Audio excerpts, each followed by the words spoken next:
প্রথম বছরে 7 জনের দেশি মুরগি রান্না করলাম। রান্নাটা একটু ইনস্ট্যান্ট করেছি। এই দেখুন এবার এই যে আলুগুলো ভালো করে তেলে লাল লাল করে প্রথমে ভেজে নিয়েছিলাম।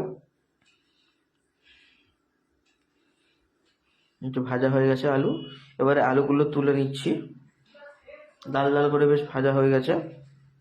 এবার আলুগুলো লাল লাল করে ভাজা হলে আমি সেই তেলেতেই পেঁয়াজ, কাঁচা লঙ্কা, টমেটো এইগুলো ভেজে নিয়েছিলাম। কারণ রান্নাটা তো আমাদের একটু ইনস্ট্যান্ট করতে হয়েছিল।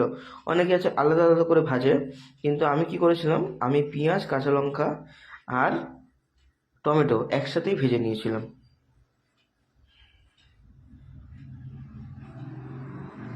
এই যে আলুগুলো তোলা হয়ে গেছে, এবার ওই পেঁয়াজ, কাঁচা লঙ্কা আর টমেটোগুলো একসাথে দিয়ে দিলাম। এর সাথে আদা রসুনটা আমি পরে দিয়েছিলাম, যখন পেঁয়াজ, কাঁচা লঙ্কা আর টমেটোটা বেশ মাখো মাখো টাইপের হয়ে গেছিলো, তখন আমি আদা রসুনটা এর সাথে ভালো করে কষিয়ে নিয়েছিলাম।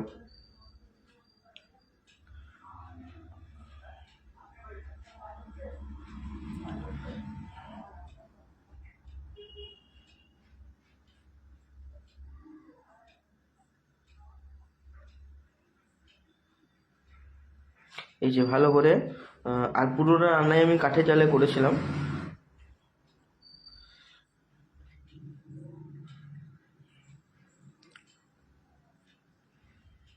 আর টমেটোগুলো একটু বড় সাইজে রেখেছিলাম, কারণ টমেটো যখন আপনি ছোট ছোট করে দেবেন, ধরুন রান্না করার পরে সেই টমেটো আর বোঝা যায় না, এই জন্য আমি একটু বড় বড় সাইজের করে দিয়েছিলাম। এই যে এর সাথেই পেঁয়াজ, আদা রসুনটা আমি দিয়ে দিয়েছিলাম। এবার এই ভালো করে কষিয়ে নিয়ে দিয়ে এর মধ্যে মাংসগুলো দিয়েছিলাম।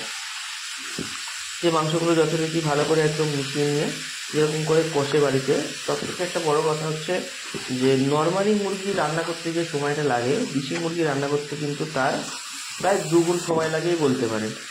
অনেকে আছে যে বাড়িতে প্রেশার কুকার ব্যবহার করে, আমার তো সেরকম প্রেশার কুকারে কিছু ছিল না। আমি পুরো রান্নাটাই কড়াতে করেছিলাম, কোনো প্রেশার কুকার কিছু ইউজ করিনি। তো যাই ভালো করে মিশিয়ে নিয়েছিলাম।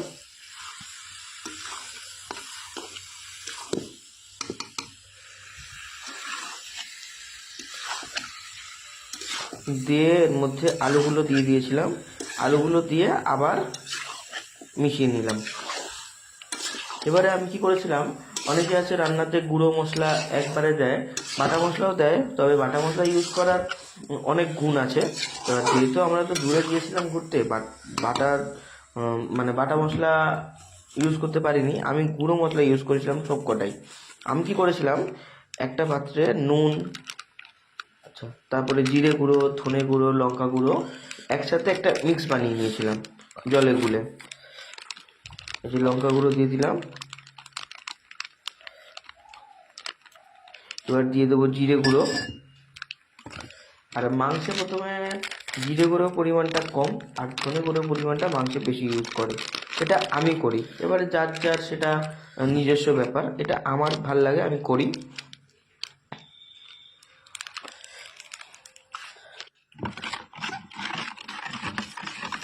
হলুদ গুঁড়ো দিয়ে আমি এটা নর্মালি পেস্ট বানিয়ে নিয়েছিলাম।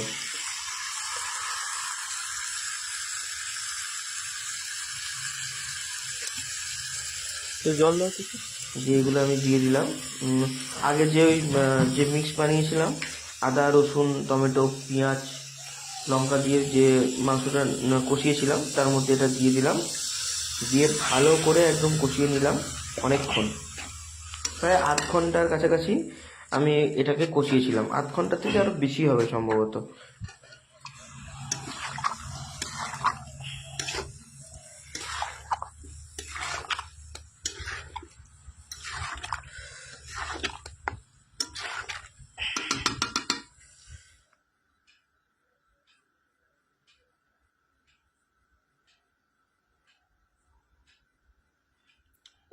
এই যে কষানোর পরে আমার এরকম হয়ে গেছিলো জিনিসটা।